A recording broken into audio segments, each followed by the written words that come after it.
بسم اللہ الرحمن الرحیم۔ السلام علیکم۔ میں کلاس دہم کو دی ایجوکیٹر سول لائن کیمپس کی جانب سے دیے جانے والے آن لائن لیکچر پر خوش آمدید کہتا ہوں۔ آج ہمارا اردو کا لیکچر نمبر 16 ہے، جس کا عنوان ہے سبق نظریہ پاکستان کی ریڈنگ پلس الفاظ معنی پلس مصنف کا تعارف۔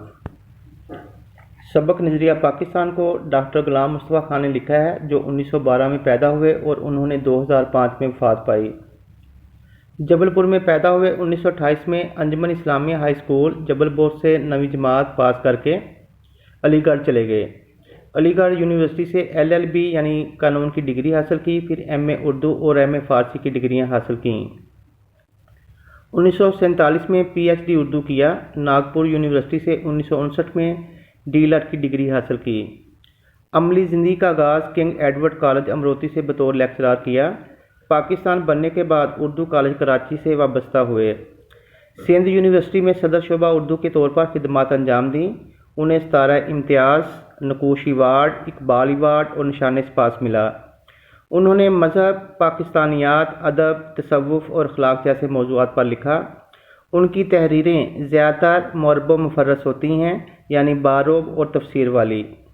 عام قارئین کے لیے یعنی عام لوگوں کے لیے، عام پڑھنے والوں کے لیے لکھے گئے مضامین و کتب کی زبان سادہ، سلیس اور عام فہم ہے، یعنی عام پڑھنے والے بھی ان کی کتابوں کو، ان کی تحریروں کو آسانی سے پڑھ سکتے ہیں۔ انہوں نے اردو، فارسی، عربی اور انگریزی زبانوں میں 100 سے زیادہ کتب تصنیف کیں، یعنی 100 سے زیادہ کتابیں لکھیں۔ ان کی کتب میں سید حسن غزنوی، حیات اور کارنامے، سراج البیان، اقبال اور قرآن اور تنقید و تحقیق اہم ہیں۔ نظریہ پاکستان۔ نظریہ کا مطلب ہوتا ہے سوچ، وہ مسئلہ جس میں فکر و نظر سے کام لیا جائے۔ مسلمانوں نے ہمیشہ رواداری کو اپنا شیوا بنایا ہے۔ رواداری کا مطلب ہوتا ہے تحمل، برداشت اور بے تعصبی۔ شیوا کہتے ہیں شعار کو، لیکن جب کفر و الحاد غلبہ حاصل کرنا چاہتا ہے، کفر کا مطلب ہوتا ہے اللہ کو نہ ماننا، الحاد بے دین ہو جانا، دین سے پھر جانا، تو مسلمان اس کے مقابلے کے لیے ڈٹ کر کھڑا ہو جاتا ہے۔ بادشاہ اکبر کی بیجا رواداری۔ بادشاہ اکبر سلطنت مغلیہ کا ایک اہم بادشاہ تھا۔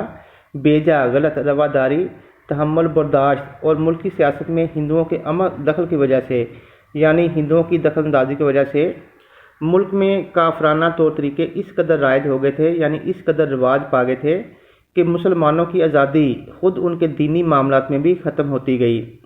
چنانچہ اس لیے اکبر کے آخری دور میں اسلام کی سربلندی کے لیے حضرت مجدد الف ثانی کھڑے ہوئے۔ حضرت مجدد الف ثانی سلسلہ نقشبندیہ کے ایک اہم شخصیت تھے۔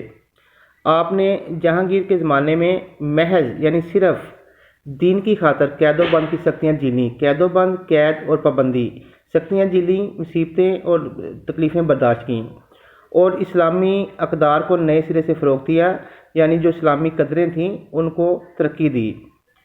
ان کے اثر سے شاہ جہاں اور اس کے بعد اس کا بیٹا اورنگزیب دین کا خادم بنا، یعنی دین کا خدمتگار بنا، لیکن اورنگزیب کے بعد ہی اس کے بیٹوں کے باہمی نفاق یعنی آپس کی نااتفاقی اور کمزوری کی وجہ سے مغلیہ سلطنت یعنی مغلیہ حکومت کا زوال شروع ہو گیا۔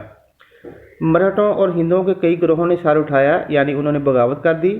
انگریزوں نے اپنے قدم جمائے، یعنی اپنے قدم مضبوط کیے، اور ملک میں انتشار پھیل گیا، یعنی افراتفری پھیل گئی۔ لیکن ایسے گئے گزرے حالات میں، یعنی ایسے برے حالات میں بھی قوم کو فروغ دینے یعنی ترقی دینے اور اسلام کو سر بلند کرنے کے لیے کوششیں جاری رہیں۔ چنانچہ میسور کے سلطان حیدر علی اور اس کے بیٹے سلطان ٹیپو نے نہ صرف ہندوؤں اور انگریزوں کا مقابلہ کیا، بلکہ افغانستان، ترکی اور پھر فرانس کو بھی اپنے ساتھ شامل کرنے کی کوشش کی، لیکن ملک کے دوسرے سرداروں نے ساتھ نہیں دیا اور انہیں کامیابی حاصل نہ ہو سکی۔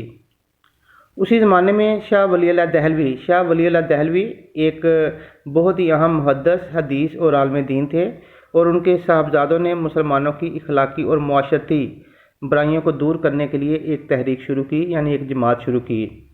پھر ان کے پوتے شاہ اسماعیل رحمۃ اللہ علیہ نے اپنے مرشد سید احمد بریلوی رحمۃ اللہ علیہ کے ساتھ اسلامی اصولوں کو دوبارہ رائج کرنے یعنی جاری کرنے کے لیے اور ملک کو غلامی سے آزاد کرانے کی کوشش میں 1831 میں اپنی جانیں قربان کر دیں۔ تاہم انہوں نے مسلمانوں کے دلوں میں جوش و ولولہ پیدا کر دیا تھا۔